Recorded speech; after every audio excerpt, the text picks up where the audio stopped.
Good evening, TNT family. We are fortunate to have our MP for Couva South, Mr. Rudranath Indarsingh, and I believe our MP is a he shadows the Minister of Labor. Well, Uh, let me say a pleasant good night to you all and everyone who is logged in or looking on. Yes, I shadow the Ministry of Labor and also the responsibility for Tobago. And I also assist with public administration and the personnel department and so on from the point of view of labor issues and which impact upon the public service and the office of the chief personnel officer. Okay, thank you so much. That's a very large portfolio based on all the things that you have to get done. So, MP Indarsingh, I managed to catch on to some of the debate and conversation within our standing finance committee today, and what I am way outside, and what I am seeing is not adding up to what, and you are physically there, you are experiencing these things. And I would like you to enlighten us a little bit of the reality of what's taking place, especially in your constituency, what you are experiencing from this government, far as the various ministries, the Ministry of Works, we know, utilities. I caught on to some of the conversation there about the lighting issues that you were having. So I want to give your constituency more preference tonight in what's taking place with your constituency before we move on to other things. So if you can enlighten us to the kind of difficulties you've been having, what the government is saying, and what's being actually done. If you can give us a little more insight on what's taking place. Well, you are quite right in terms of what is being said and what is being actually done. Uh, is of huge or vast difference. This government has spent approximately $550 billion, over $500 billion, and they have come to the parliament seeking another 50 odd billion dollars and so on. And this is what we are interrogating at this particular point in time. And in 9 years, we are into the 10th year now.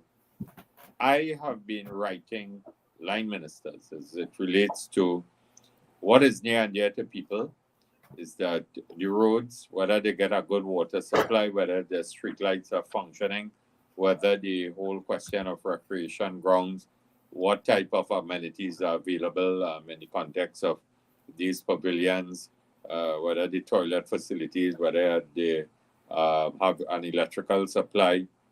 Under the partnership government, we were able to light 13 grounds in the constituency of Couva South, which facilitates young people and not so young people from having or engaging in community activities, walking, exercising into the night and so on. And I have been asking for grounds and so on to be lit, but we'll come back to that issue. And also a water supply, a reliable water supply, and in addition, crime is a huge concern. The operations of, for example, the Couva District Health Facility, and when constituents seek to access the basic drugs under the CDAP program, if it is available, the whole question of being able to get an x-ray, to get an ambulance, to get, you name it, to see a doctor. A classic example, I will tell you a gentleman by the name, I will not really call his name, but he called me at 3:45 a.m. this morning from Railway Road in Dow Village. He took his young daughter to the Couva District Health Facility. To begin with, the car park was empty. The security guard did not allow him to drive onto the compound. So they told him to park across the road. And at that hour of the morning, he was a bit scared, intimidated to go and park and then walk back to the facility with his very young daughter. And when he went in there, There was no doctor available to be able to diagnose his child.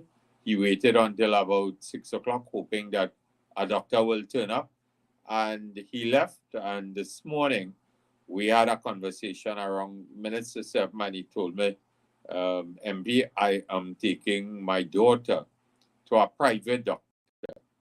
Now, this is after a government that has spent, as I said, over $500 billion. And all persons who are living in this country, they want their simple issues to be addressed. They don't want any multi-million-dollar or billion-dollar contract from the government. They don't want to pave roads. They don't want to build bridges. They don't want to build any car park for the San Fernando General Hospital or to build a headquarters for the Ministry of Health. They want that when they go to seek basic amenities based on the fact that the government has expended this sum of money, that they are able to access or to get. I am not saying that every request will be met in a timely basis or a timely fashion, but the improvement in the standard of living and quality of life has collapsed under this government. And I'll further elaborate. For example, today you said you were following the Finance Committee meeting, and I commended the government, the Minister of Public Utilities, for lighting recreation grounds. I think in Maracas, St. Joseph, and Vans River area, in Point 14, Maturita, and some other areas. But I have been asking for Bocaro ground to be lit for the last 9 years. There are a number of young people who play football, cricket, a number of community activities take place on this ground. There's a walking track and so on. There's an indoor net. There's a basketball court. All these things were built under the partnership. And just to have the lights, I've been writing, whether it was Minister Ansel Antwine, he was public utilities at one point in time, Leigh Hunt, Fitzgerald Hines, interestingly, the Prime Minister also held the portfolio. And all the requests to get this ground lit have fallen on deaf ears. And to hear the minister enunciate today that TNTech has what he virtually attempted to create a narrative or to create the perception that they were on addressing this issue, and he said that all that has to be done now is for the lights to be added on. No infrastructure, nothing has been done by TNTech or the public lighting department. And I had to intervene and advise the speaker that the minister was misleading the House. He was being a stranger to the truth. And I insisted that this was the furthest thing from the truth.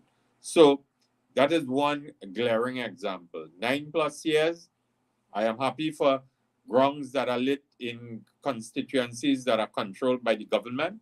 But the reality is they are saying that they are spreading the resources. They are dealing with the resources in an equitable manner.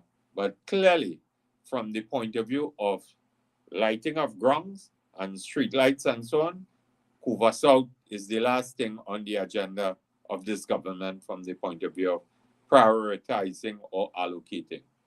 Then, I am reliably informed that when requests are being made, and I do not know if the minister is guilty or the senior management and the board of directors are working on political instructions at TNTech, they are finding out, well, if we have to go in Calcutta or Bocaro, whose constituency is that? And if they come to the conclusion that is in Indarsingh's constituency, that is in Couva South, that is shelved because their instructions are to deal with the constituencies or make things happen in constituencies which are controlled by the government of Prime Minister Dr. Keith Rowley. So that is public utilities, and I'll touch on the issue too from the public utilities point of view of um, a reliable water supply. This government continues to boast of transformation and water transformation, and the biggest mama guy, or what we would call uh, lie, that was told, I think, that the minister said that by the end of 2024, 70% of the population will get a reliable water supply from WASA. And I mean, I read it into the records during the debate, and I'll read it again, because the government has been trying to say that a market and create, and with their propaganda and so on. We dug 3 wells in the Calcutta Camden area, and your water supply has improved. I mean, I could tell you this evening, before I read this, two WhatsApp messages I want to read, because people are in touch with me on a daily basis. At 6:40 p.m. this evening, I got a WhatsApp from, and again, I will not call the person's name, but a constituent from Siram Trace. Good night, MP. I have requested a truck supply of water. We have no water. WASA promised we will get water between the 13th to 15th, and up to now, no water. Now they are saying Thursday the 17th. No guarantee. It is really bad now, and the person has requested a truck-borne water supply, and they have sent me the reference number.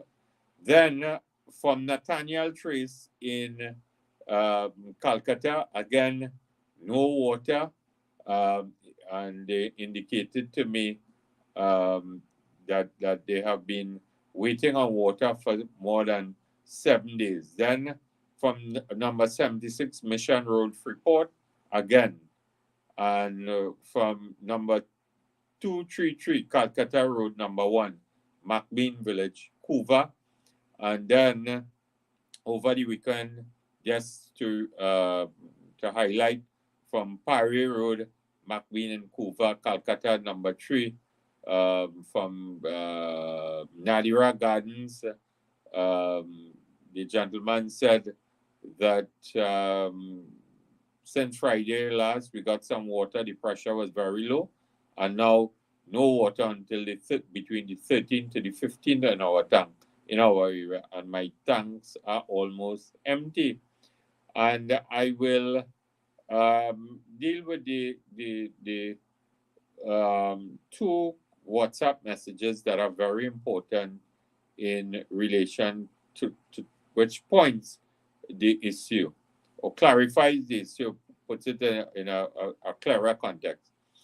Hope you are doing well, MP. This was received on the 30th of September 2024. Can you help us with our water supply, please? Speaking to anyone in WASA is like talking to cardboard. I attended many meetings and was told by WASA the drilling of 3 wells in our area was going to solve our water problem. Well, it did not. Whereas we did see an improvement initially, it has gone back to when the engineer failed to give us water we will get. We don't have a schedule, and we have to be guessing. We have no water since last Thursday. A weekend is critical to our community as we are at work during the week and rely of water to do everything over the weekend. And I'm reading just as more or less how the person has narrated it to me. When we get water, the pressure is low. We have to be pumping water at all time. Of course, this sends up our electricity costs. All this time, neighboring communities enjoy a 24/7 water supply, which we have had previously. Can you send this message on to the new director for Central, please? Our community is Central Park. And then I am trying to find another one that was sent to me where the gentleman indicated that he, um, every time water around Diwali time, um, they cannot get water. 58 years now, he's hearing this from Wassa and all this commitment to transform the water situation in Calcutta and central Trinidad and so on. So, I mean, that is, I'm trying to scroll my phone and find the appropriate information, but if I cannot, please forgive me. That's okay. But You feel free to do. yeah, and then I will go into the issue of um, roads. Now, I have written Minister Rohan Sinana. I've written his predecessor, and so on. You know, Minister Fitzgerald Hines, believe it or not, was in the Minister of Works and Transport. And I've written also the Minister of Local Government, Minister Faris Al-Rawi. And yes, I don't know, and those who may be listening may be familiar with the geography of the Couva South constituency. There is a road that is called, when you turn out by the courts, where the courts building is now is in Calcutta, you go under the Freeport flyover or the tunnel, and you use that road to come to Kurban Junction, or from the Freeport police station, you traverse the that road and it brings you to what is called Tilaksing Junction, and then you go to Kurban Junction. This road now is virtually the worst road in the constituency of Couva South and probably Trinidad and Tobago. Without exaggerating, I think it has approximately 1,000 potholes and counting. Additionally, in the Camden area, there's a road in the vicinity of the Captain Watson Bridge, which links you between the Rivulet Road and the Balmain Main Road, which again is heavily utilized by not only the constituents, but all nationals who go to the port of Point Lisas, who go to the Phoenix Park Industrial Estate, who go to the Point Lisas Industrial Estate, and who also go to Claxton Bay and Point de Pierre along the Southern Main Road. People always finding a little shortcut here and there to deal with the traffic situation. And again, it is important to note that when this is when the Nutramix hatchery plant was built, and the Prime Minister and the entire cabinet of Trinidad and Tobago, inclusive of Minister Rohan Sinanan, came at the sod-turning ceremony. They saw the condition of the road. They returned for the commissioning. Again, the whole cabinet, much fanfare and so on. And again, they patched up the road very briefly when the Prime Minister was coming for the commissioning. And today, in spite of many letters, telephone conversations, and so on, the network of roads in the constituency of Couva South is probably the worst, and I'm not exaggerating, but this is the reality. People's ends are being damaged, bent rim, bent tires. I think the legacy of Rohan Sinanan is that Trinidad and Tobago could now be in the Guinness Book of World Records for the country with the most potholes in the world. It is a shameful, it is a disgraceful legacy, and we must think of Trinidad and Tobago has the pitch lake, and I think that our roads should not have been allowed to deteriorate in such a condition or a sad state of affairs. And you know what is the irony about this? And I said it and I stand by what I've said. This is no racism or no sense of promoting any sense of discord within the fraternity of our beautiful Twin Island nation. But at the end of the day, these are the said ministers. You will see them donning a lot of kurtas and so on, and seeking to get invitations, whether it is in Couva South, Couva North, Caroni Central, Chaguanas West, East, you name it, Point Appear, or approach east or approach west, Siparia. And we could go on here today. And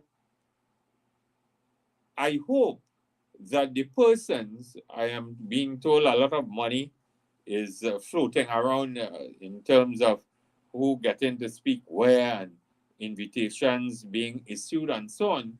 I hope that these people or these groups and individuals who are extending invitations to them could tell them that as Diwali approaches, they do not have a reliable water supply.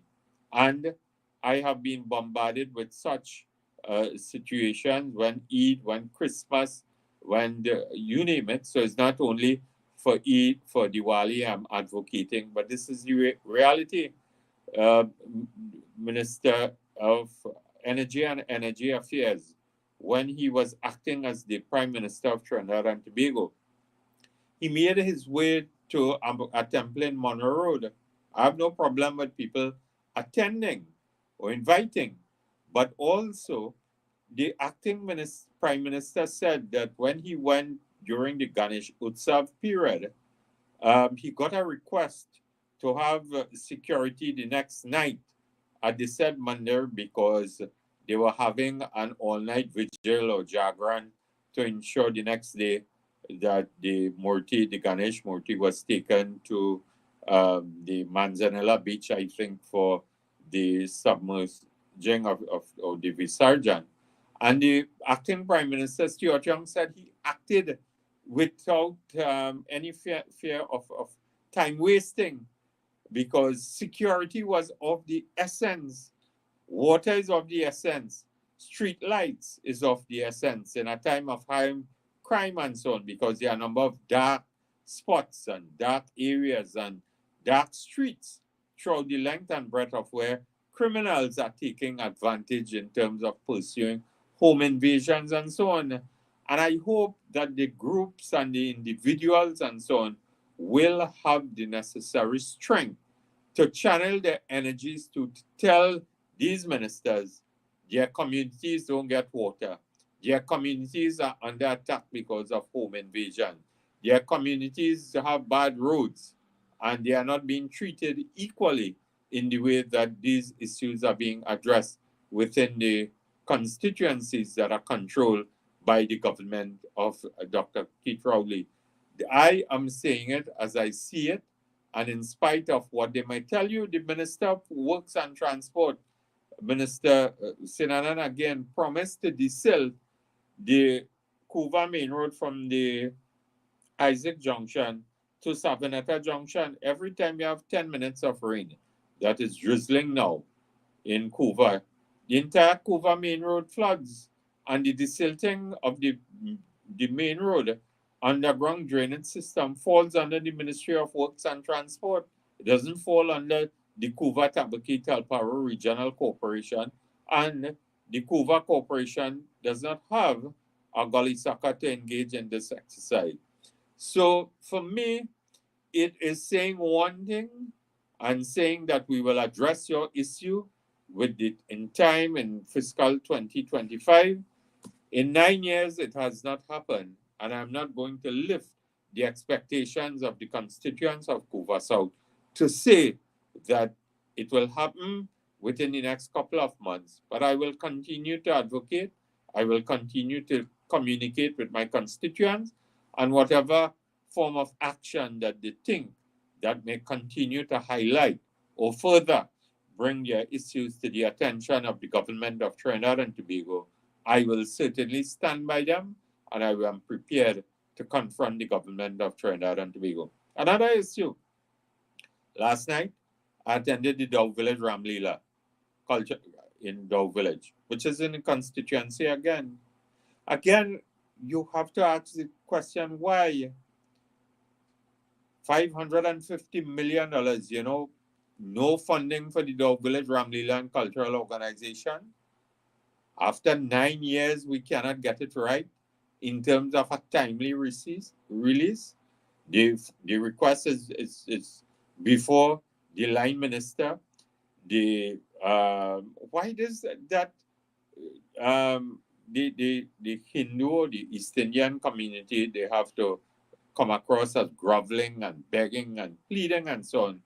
When we live in a multicultural and a very plural society, I have nothing with any other group or any other community getting money to promote and develop the cultural diversity and landscape of the country. And from a religious point of view, I am happy, but I'm also calling for equality of treatment across the board so that releases can be made on a timely basis and groups do not have to grovel and beg and plead and so on. I'm told by the secretary of the organization, uh, calls are being made every time there's some new information, something that is needed additionally. So the red tape and bureaucracy is being placed before these organizations, I think, to deliberately stymie, obstruct, and probably that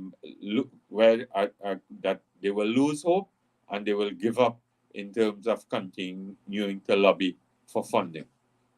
So that, in a way, in a uh, summary, that may tell you what is happening at a constituency level. I mean, see, this is the objective to frustrate you, but in 9 years, they didn't get it done, and all of a sudden, the government has become interested and has so much plans and allocating this and allocating that. And for the last 9 years, there is no proper accountability for the money how it's spent. They refuse to answer when you ask the question. They make a mockery of the opposition when you ask questions. And these are the things that we are seeing from outside. And so I will tell you this about me and my colleagues. That is why Mrs. Prasad Bisesa, in her budget presentation, termed it, the theme was a decade of destruction and deaths and lies and propaganda and so on. At the end of the day, it is the continued lie, mama guy, and crying and deceiving the population. And if it is one thing I will tell you, we will continue to stand firm inside the parliament and outside of the parliament. I do not know if you listen to the Minister of Finance today to say that they have a number of legal matters because they are getting freedom of information requests from members of parliament, agents of the UNC, and citizens and so on. If you do not want to be transparent and accountable in terms of transparency and good governance and so on, which they promise, it is, and we are asking questions under questions on notice, urgent questions. We are trying to get the answers under the different line items in this particular committee meeting that is called the Standing Finance Committee.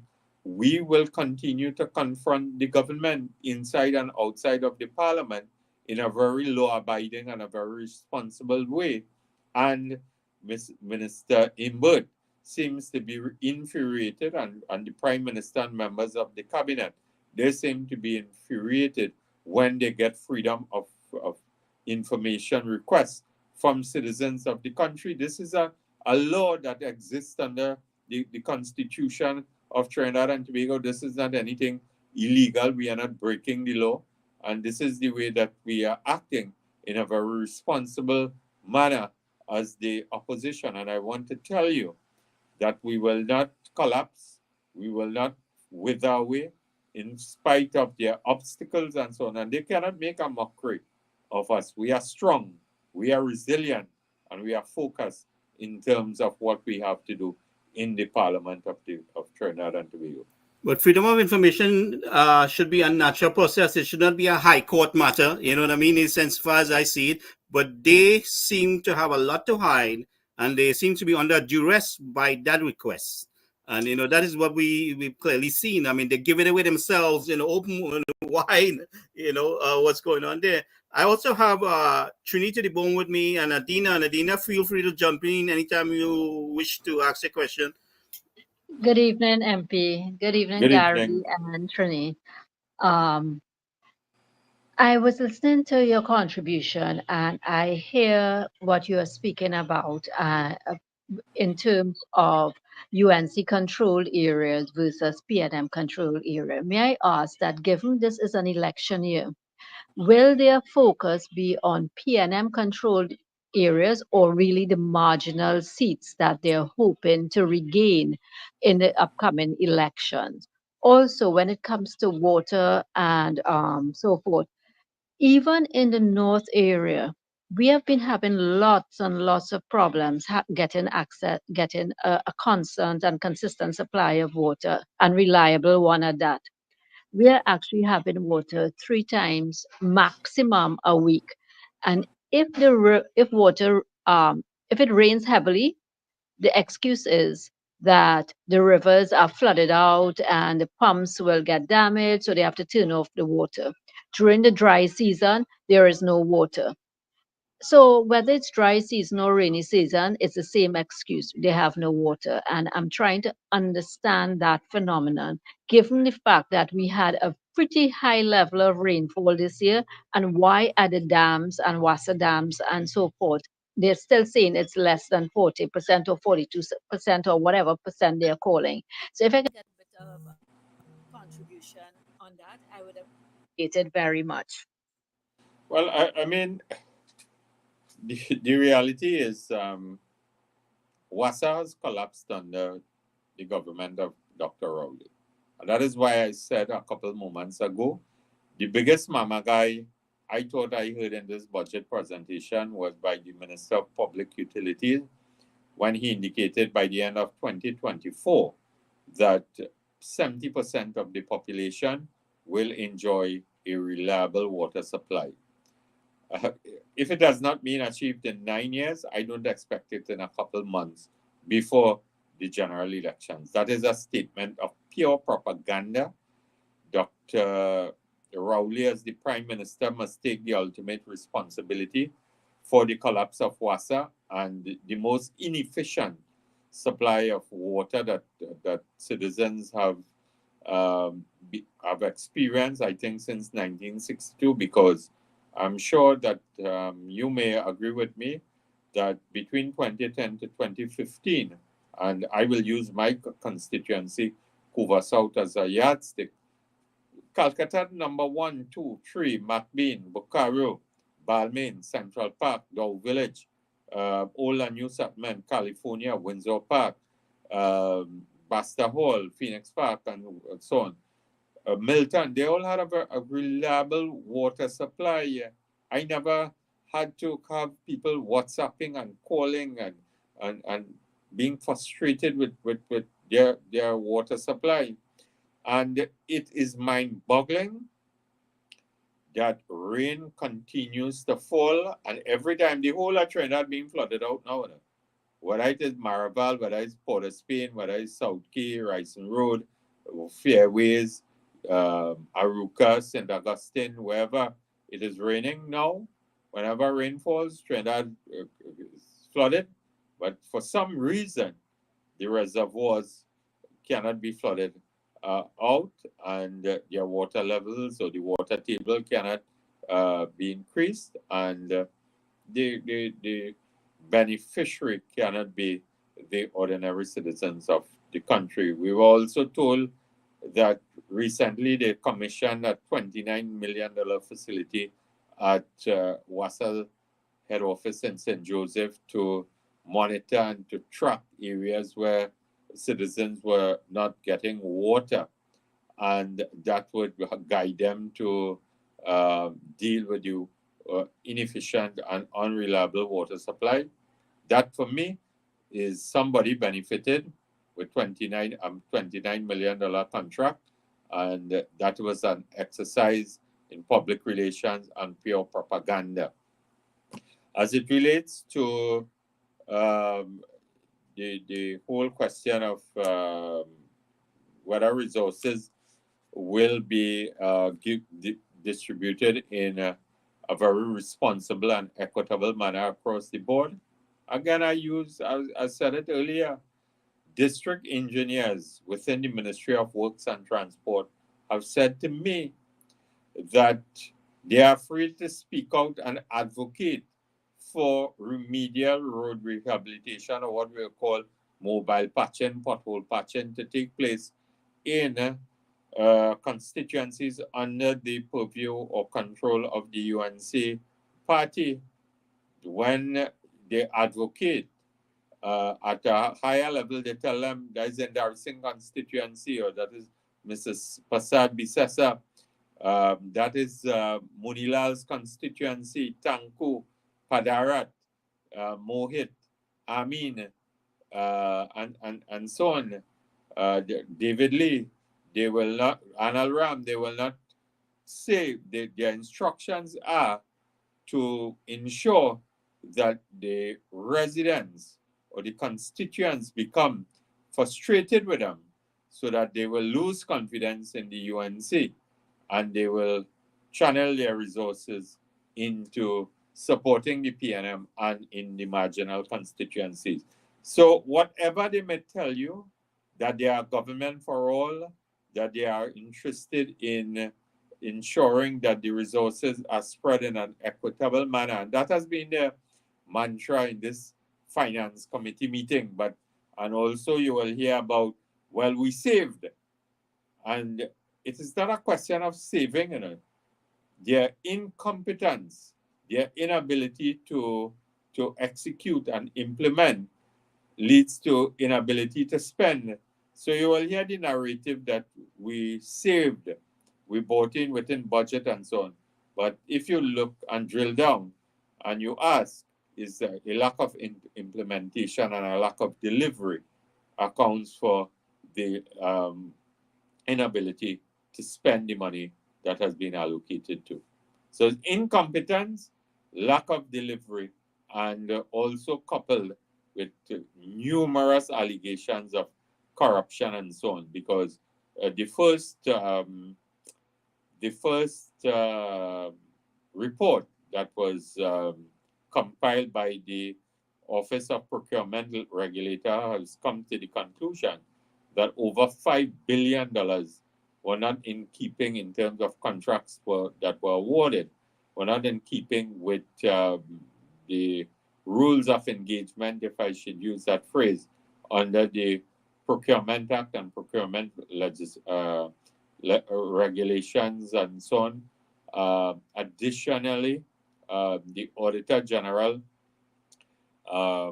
has raised a number of issues. I will not say much more because this is a matter that is before the courts and so on, but we all know that there are strong pointers to billions of dollars not being accounted for, and the supporting documentation to give validity has found to be wanting and questionable under this government. Good night, MP Indarsingh. Good night to Pleasant good night. all the other people logged on. I want to take the conversation to what you were speaking about, is the inequity in the distribution of resources. Now, I don't know for sure, but I'm asking I asked this to MP Tanku last week, I believe. Tobago is allocated 4.03% of the national budget, and that is just one municipality. And we have 14 municipalities in Trinidad. How is the allocation? How do they decide on the amount allocated to each of these municipalities? Is it just a ad hoc? Well, we'll give Diego Martin. Yeah, I mean, in the context of Tobago, the central government is bounded by the first schedule of the THA Act, and there's a dispute resolution committee to ensure that a minimum of 4.0% of the national budget is allocated. In the context of the 39 constituencies in Trinidad and Tobago, this is at the women fancies of the cabinet and by extension the Minister of Finance. So it will definitely be biased towards the PNM constituencies, obviously. Obviously, and I mean the track record, the spending pattern from an expenditure point of view has been It's clear as crystal. I mean, how could I be lobbying for 9 years now for the Calcutta road, number 1 road to be paved, and not a pothole? Today, as I said, it is the worst road in Trinidad and Tobago. I've been advocating. I mean, in 9 years, you're into your 10th year, you can't even light one recreation ground in the constituency of Couva South. I'm not asking for more. I'm just making a case. There's Windsor Park, Esperanza, and Bucaro. Well, at least light one. Light Correct. one. The Phoenix Park and Point Lisa's Industrial Estate is in the constituency of Couva South. The National Gas Company is located in the constituency of Couva South. Its head office is in Point Lisa's. And I mean, at least ensure some of the natural gas um, revenue benefits at least the constituents of Couva South. Why you can't fix the Rivulet Road, which leads to the port of Point Lisa's, and the Phoenix Park Road? Those roads are deteriorating tremendously. All the container traffic in and out of the port of Point Lisa's is on the Rivulet Road and is on the Savonetta Road. The other thing that I wanted to bring into the conversation too, I heard in the Standing Finance Committee meetings this morning and a little while ago on the news that it was announced that $9 million is being allocated to the Tobago Carnival in a few weeks' time, and they have gotten 2.5 million in donations and sponsorship. Now we have the Diwali Nagar, which is also a national festival that is drawing tourists and so on. And as far as I'm aware, they are spending. It was on the news this morning also. They are spending $6 million for that event, and most of that money is from private sponsorship and arrangements. They get some subvention. I'm guessing it's around between $300,000 and $500,000 from the government, but they have to pay that back in security. They have to spend almost $600,000 in security for personnel, for medical personnel and fire and police and so on. So technically, the government gives them 300,000 to 400,000, but they still have to spend 600,000 to pay back the government for security. Well, again, crime is out of control. Crime is out of control. And again, the government continues to mamagai and their propaganda. And I saw when Minister Scotland was appointed minister in the Ministry of National Security, the Chaguanas Chamber of Commerce had a one-on-one meeting with him, and the president and the executive must have the strength to ask, because they promised the Chaguanas Chamber that kidnappings and extortion would be a thing of the past. Today, kidnapping, extortion, taxing, whatever word you want to use, is on the upswing under the PNM once again. And you know, as I said, the business community, it always amazes me how they pander, how they grovel, how they seem to lose their voice when it's this time to make their voices to be heard. Today, I think I heard Kunupia Businessmen Association saying they was fed up because kidnapping is on the rise again. These business communities. They make Minister Paula Gopiskun and Rohan Sinaran and Kazim Hussein and others feel as welcome when they go to these meetings.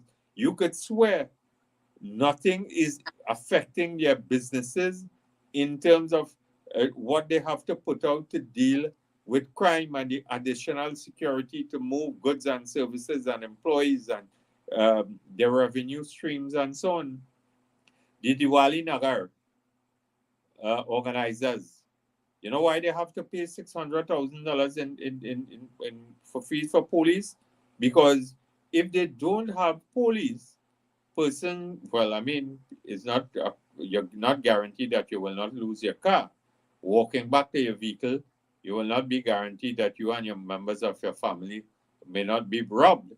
You could there's no guarantee you may not be murdered, and so on, or you may not be kidnapped.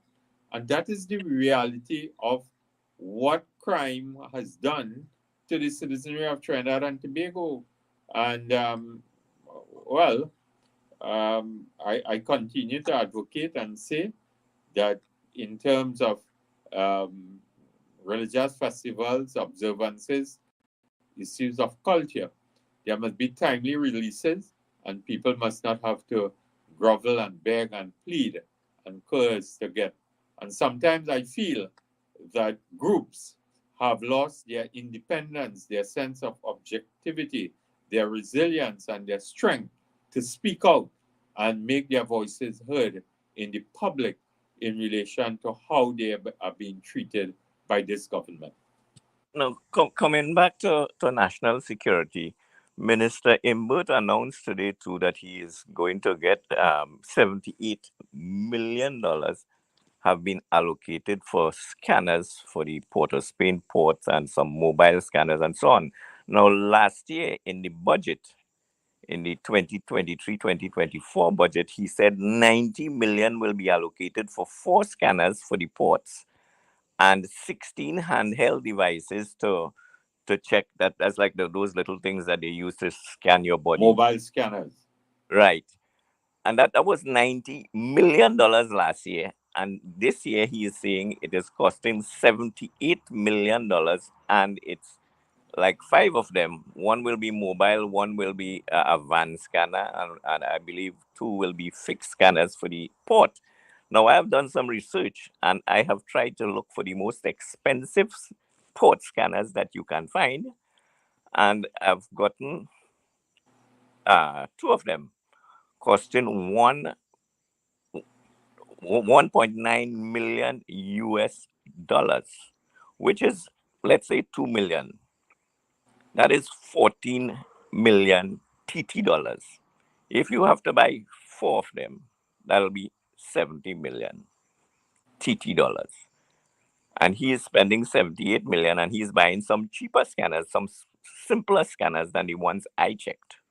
Well, I mean, their procurement, and I hope that these, what we would call scanners, are being done in conformity with the Procurement Act and the procurement legislation and so on, the regulation. What is a bit mind-boggling to me, this issue of the scanners. We were told by Minister Imbert, I think that he told one of our colleagues in the Senate on a question, and because I have the article in front of me, and I asked Minister Imbert, it was written by Gail Alexander in The Guardian. Imbert reveals August delivery date for 2 new port scanners. But he This said is in August. he said April 1st. He said April 1st, and then he changed to August. Yeah, well, I mean, they're always shifting the goalposts. They're always lying to the population. They are heavy in propaganda, and from reliable sources, we have our sources in customs and excise and so on. And the reality is, and I'm reading from I'm scrolling my phone.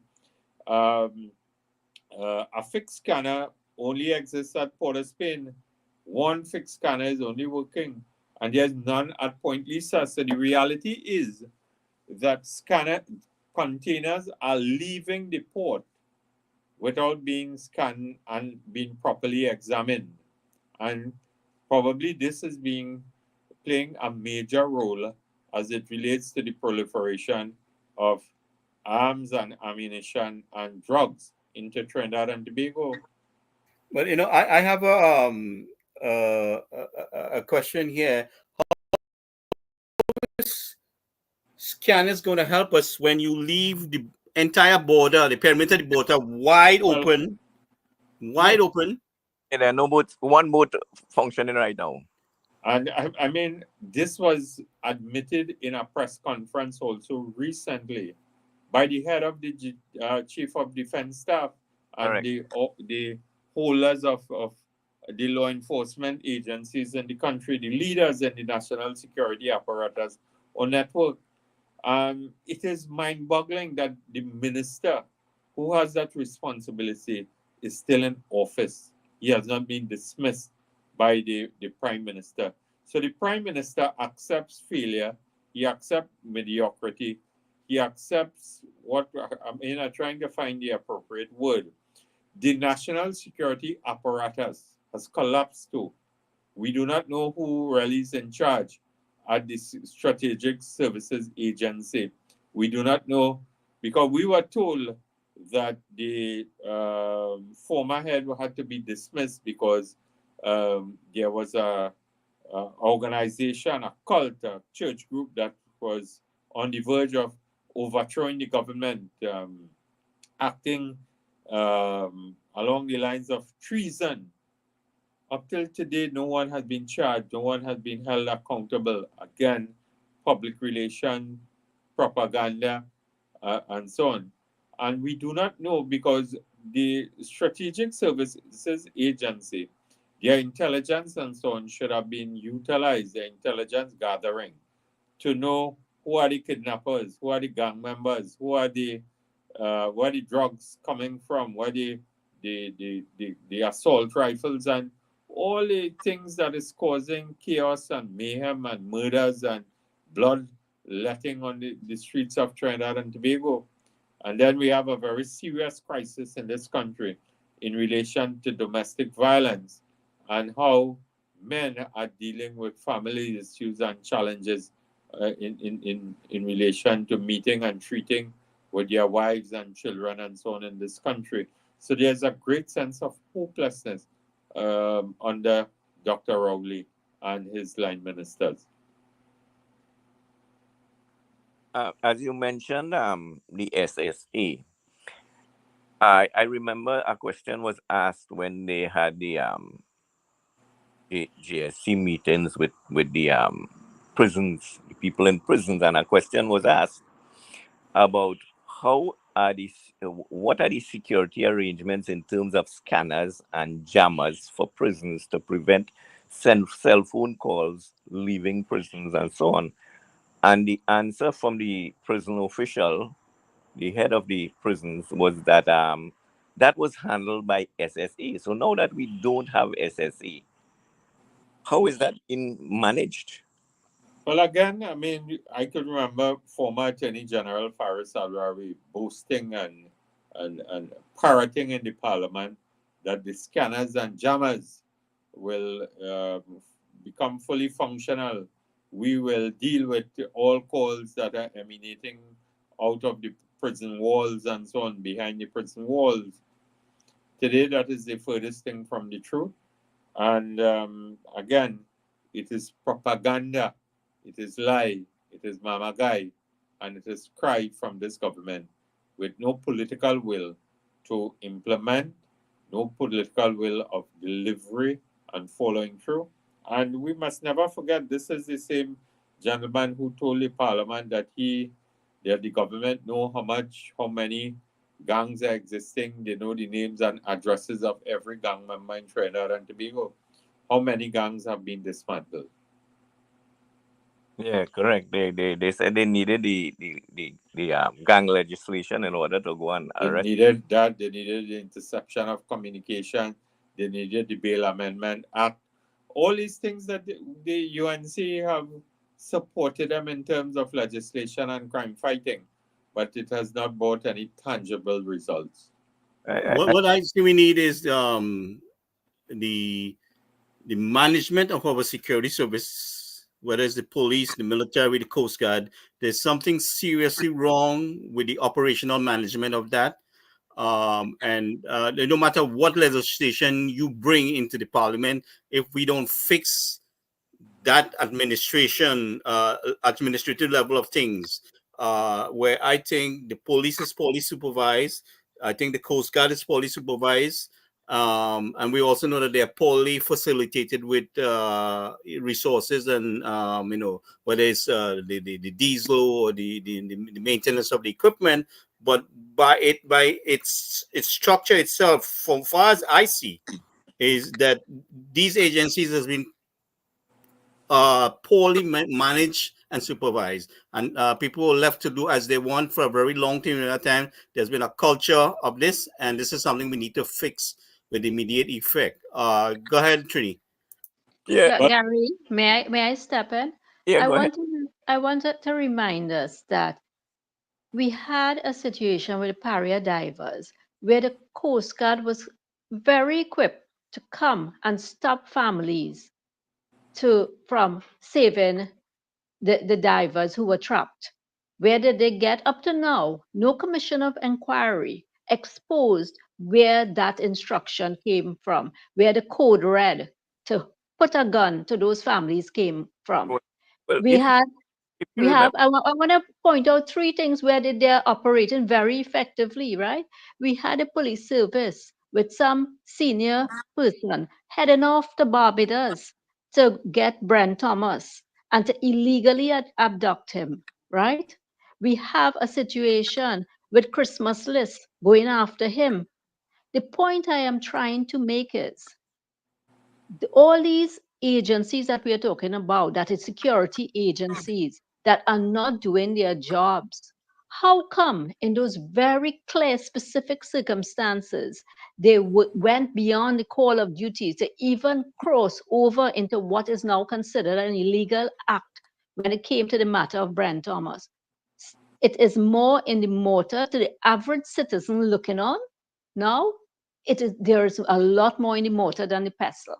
I wait, want to also point out that because I have to run shortly, I remember Faris Alwari talking also about the following the sad death of Andrea Barrett, about dealing with the PH drivers. Nothing has been done since then. And finally, MP, you want to hear the business people start to talk out?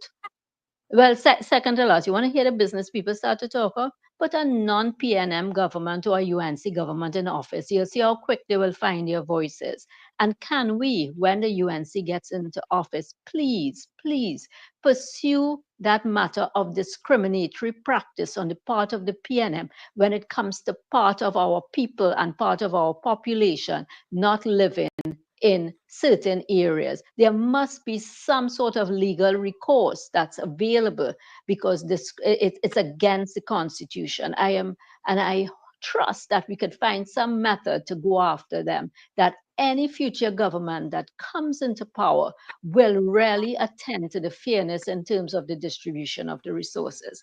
And that will be my contribution today because I do have to leave in about 5 minutes. Thank you, gentlemen. well, I mean, you all continue to make very pertinent and relevant observations. This is a government that has trampled on the Constitution, the rule of law, clearly demonstrated or pointed out when the role of the Coast Guard and the Paria divers and so on. Um, I, I, I mean, the whole question of, again, that brings me to the point of the government has gone silent, a deafening silence on the recommendations of the Commission of Inquiry into Paria. I thought that in this budget presentation, probably in the debate, the Minister of Labour would have come to the fore and said, this is A, B, C, D, and E. We will deal with implementing some of the recommendations and so on, and we will address the issue of compensation for the families who, the Prime Minister again met with them, Mama Guy, this very deceptive to show the country that he's concerned and so on. And nothing has come true or been followed through. So it continues to be one, the Brent Thomas issue shows again, and the courts have been able to put a check upon this government, finding them or wanting in many reasons to be operating contrary to the law. where again you would have heard that a citizen was virtually kidnapped. A high court judge came to that conclusion, and was brought back to Trinidad and Tobago against his will. And that matter also is before the courts, and I will not say more as it relates to that particular issue. I know that we are after 9 o'clock, so I don't know how long again we will go for. MP, as much as you were able to, I know you had a long day, and And I have we to can, prepare for yeah, the Ministry of Labor, which is the first head in the morning. right. So, we will pick up with this another day again. But what we are observing what's going on, and we want to encourage our people to come on board and pay attention what's going on. This platform is available to you and your constituency. In anything that you want to broadcast, just give me a holler, and we will go live. If you on the field somewhere and something is going on, I can send you a link and you can go live so that the people can see what's going on instead of just telling them. So in the midst of a situation, we will send a link, and you can go live, and you can let the world see what's happening in your constituency. We I personally am very concerned about the level of policing that we are dealing with, and which is much more important, where especially where our border is so unsecure, and the response, the patrolling, and these are the things I know you're experiencing in the constituency. I'm seeing things miles away, and you can tell me much more about that, but I wouldn't hold you too much tonight. I know you took some time here out of your busy schedule, a very hectic week, and I would like to continue this whereby you can spare some time again with us. So with that, I would do want to thank you, and if you could just say some final words, I would appreciate that. Well, Thanks. firstly, let me thank you all for continuing to use your platform to provide a voice for the United National Congress and members of Parliament, and not only members of Parliament, but the leadership of the national executive and also at the local government level and so on. We have that responsibility to continue to bring out or call out the government, because this is a government that is undermining the rule of law. It is not prepared to be transparent and accountable in relation to how it is spending the taxpayers' money of Trinidad and Tobago. And we have that duty and responsibility in the parliament. That is why people sometimes say, for example, they don't know what the draft estimates of revenue and expenditure is, what is the draft estimates of recurrent expenditure, what is the draft estimates of the development program, and so on. And if you understand, for example, this book here, the draft estimates of the development program for the financial year 2025, and you go through it and you see where they are spending money in terms of not recurrent but development program, you will see that it is heavily skewed in constituencies under the control of the People's National Movement. And for example, they have cut the development program in Tobago by, I think, over $200 million for 2 successive years in fiscal 2024, and projected to take place also in fiscal 2025. So what it means, I think that they want to starve the Fali-led THA administration from that point of view, so that they can show them up and probably hope that if they do not allow the development projects to occur under the Fali-led THA administration, people may be disgruntled and they would enjoy the goodwill in the general elections whenever that is called. Because remember, the people of Tobago spoke overwhelmingly in the last THA election when it moved from a tie to where there was alleged collaboration between the PNM and EBC to create or redraw the boundaries.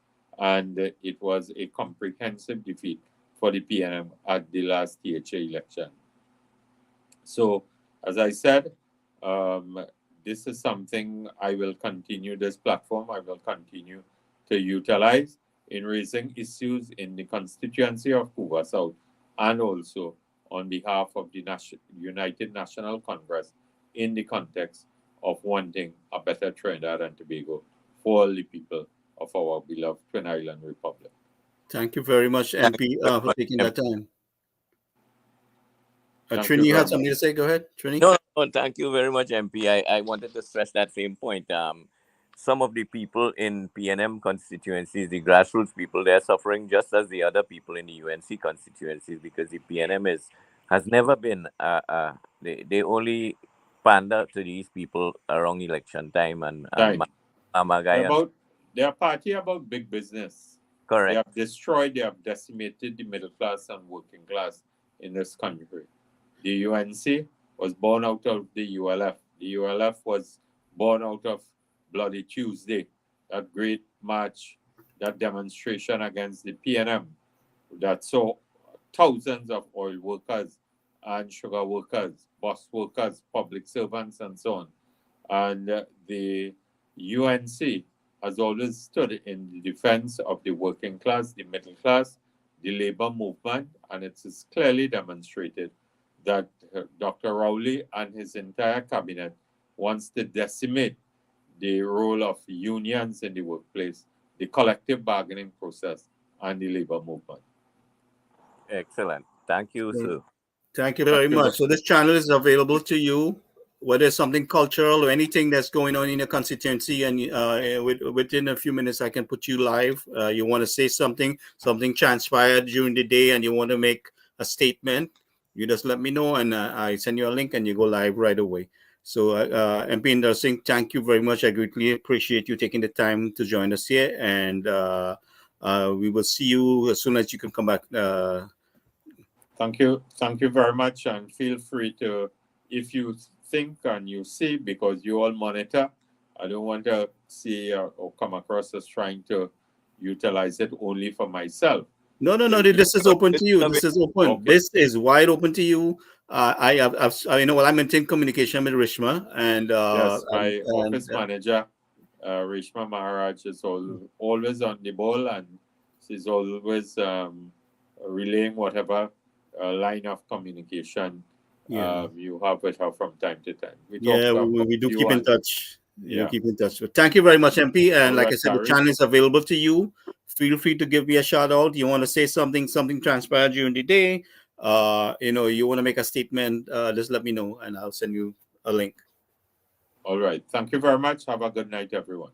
And I would like to thank our listening audience for joining us, and we will see you next time. Thank you. Good night, everybody. Take care.